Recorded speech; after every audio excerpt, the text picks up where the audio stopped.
અમારા છોકરા બાજુ ને એ બાજુ હતા એટલે કીધું બાજુ નથી ને અમે આડા ઊભા હતા ત્યાં એને ટ્રેક્ટર સીધું માથે ચડાવી દીધું. એટલે થાંભલા બે ત્રણ ભાઈ નાખ્યા ને આ ટોળું અમારું ઊભું હતું એની માથે ટ્રેક્ટર ચડી ગયું એટલે મારા હાથમાંથી ચડી ગયું છે, નાના ભાઈ દીકરામાં લાગી ગયું છે.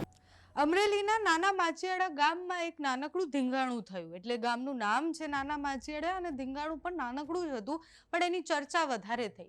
કેમ વધારે થઈ? કારણ કે બે સમાજના લોકો આમને સામને આવી ગયા હતા અને પછી જૂથ અથડામણ જેવું થઈ ગયું. નાના માચિયાડા ગામમાં થયું શું? તો સુજલામ સુફલામ યોજનામાં જે ટેન્કર આવ્યા હતા એ ટેન્કર કઈ રીતના પાર્ક કરવામાં આવ્યા છે એમાં કાઠી દરબાર વર્સિસ આહિર સમાજ, બંને સમાજો આમને સામને આવી ગયા. ધીંગાણું નાનકડું થયું પણ ઘણા બધા લોકોને ઈજા થઈ. એ ઈજા પછી પ્રશ્ન એ થયો કે આવી નાની નાની વાતમાં ગામડાઓમાં કેવી રીતના લોકો ભેગા થઈ જાય અને એકબીજાની આમને સામને આવી જતા હોય છે. એ ગામના સરપંચથી લઈને ઘણા બધા લોકોને ઈજા થઈ, બધાને હોસ્પિટલ લઈ જવામાં આવ્યા અને સમાચાર બન્યા કે કાઠી દરબારની સામે આહિર અને કાઠી દરબાર આમને સામને આવી ગયા.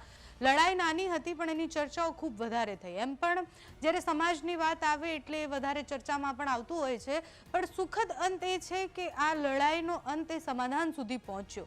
એટલે ઘણા બધા લોકોને ઈજા થઈ, એના પછી ગામના લોકોએ જ ભેગા થઈને આમાં સમાધાન કરાવ્યું, કારણ કે તમારે એક જ ગામમાં રહેવાનું છે. ઘણી બધી વાર ગામના લોકોએ ફરિયાદ સુધી એટલે નથી પહોંચતા કારણ કે એમને ખબર છે કે આવી નાની નાની વાતમાં આપણે ફરિયાદ કરવા જશું તો આપણે જેની સાથે હંમેશા રહેવાનું હોય છે, આપણી બાજુમાં જ રહેતા હોય, આપણી સામે જ, આપણે એક જ ગામમાં દરેક પ્રસંગમાં સાથે રહેવાનું હોય છે, એમની સામે ફરિયાદ કરી અને આપણે ક્યાં જશું? એટલે પછી એ વધારે ગૂંચવાય નહીં મામલો. એટલે ઈજા થઈ ઘણા બધા લોકોને, પણ પોલીસ ત્યાં આવી પણ ખરી. એટલે જ્યારે ધીંગાણું થયું ત્યારે પોલીસ આવી, પોલીસે સમજાવવાનો પ્રયત્ન કર્યો, ગામના લોકો જાતે પણ સમજ્યા અને હવે બંને સમાજના લોકોએ ભેગા મળી અને જે આગેવાનો હતા એ બધાએ ભેગા મળી અને સુખદ સમાધાન કરી દીધું છે. એટલે સમાચાર જેટલા વેથી આગળ આવ્યા કે બે સમાજ આમને સામને આવી ગયા છે, એ પણ નાનકડી બાબત માટે એ બંને સમાજે સુખદ સમાધાન પણ કરી લીધું છે.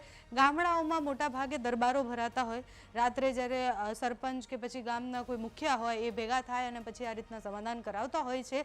ત્યાં અલગ જ રાજનીતિ ચાલતી હોય છે, ત્યાં અલગ જ રીતના સમાજ જીવન પણ ચાલતું હોય છે. એટલે શહેરમાં જ્યારે આપણને કોઈ ગુસ્સાથી બોલાવે કે આપણને કંઈ પણ બોલે તો આપણે એની સામે ફરિયાદ કરવાનું વિચારીએ, આપણે એવું કહીએ કે તને તો કોર્ટમાં બતાવી દઈશ. ગામડાઓમાં એવું નથી થતું. ગામડાઓમાં લોકો આટલી બધી ઘટના એટલે એકબીજાને મારમારી પણ કરી લીધી હોય પછી પણ એ સમાધાન કરતા હોય છે અને પછી એ સમાધાન પછી એવું ન થાય એની પણ ગેરંટી આપતા હોય છે. એટલે વચ્ચે માણસ પણ રાખતા હોય કે ભાઈ કંઈ થશે તો આ માણસની જવાબદારી છે. ગઈકાલની એ ઘટના અને એને ધીંગાણા તરીકે જોયું અને એના પછી એ સમાચાર આપવા ખૂબ જરૂરી હતા કે ત્યાં સમાધાન પણ થઈ ગયું છે. પોલીસ ફરિયાદ નથી થઈ, પણ જે ઈજાગ્રસ્ત હતા, આખી ઘટના જ્યારે કહી રહ્યા હતા, શું બન્યું હતું અને કેવી રીતના બંને સમાજ આમને સામને આવી ગયા તે સાંભળો. નાના માચિયાળા વનરાજભાઈ સામે સવારમાં અમારા ઓલા ટ્રેક્ટર આલે છે હિટાચીમાં સુજલામ સુફલામમાં, એને પાણીની ટેન્કરમાં ડ્રાઈવર આડું ઊભું રાખી દીધું. એટલે ડ્રાઈવરને સમજાવ્યા છે, એટલે સમજાવ્યું પછી એ કાંઈ કીધું નહીં, એટલે ટ્રેક્ટર આડું લીધું નહીં. એટલે એણે શેઠને ફોન કર્યો, એટલે બીજું કીધું શેઠ ટ્રેક્ટર આડું ઊભું કામ ભરેલું ટ્રેક્ટર બધા ટ્રેક્ટર શેઠ છે એક બાજુ લઈ લો, એટલે એક બાજુ વ્યૂ છે. એણે શેઠને બોલાવ્યા ઓલા ભાઈ વનરાજ ઓગળને, એણે એ આવીને બોલવા માંડ્યું. એટલે કીધું ભાઈ બાજુ નથી ને મેં સીધો સાહેબને ફોન કર્યો.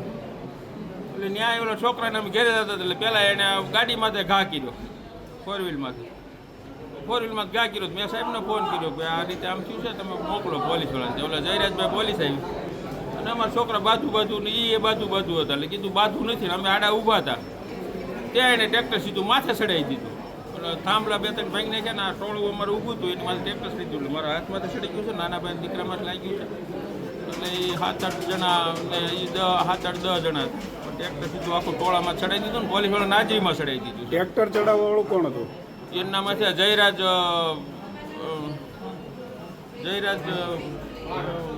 ભાઈ ભાણભાઈ વાળા.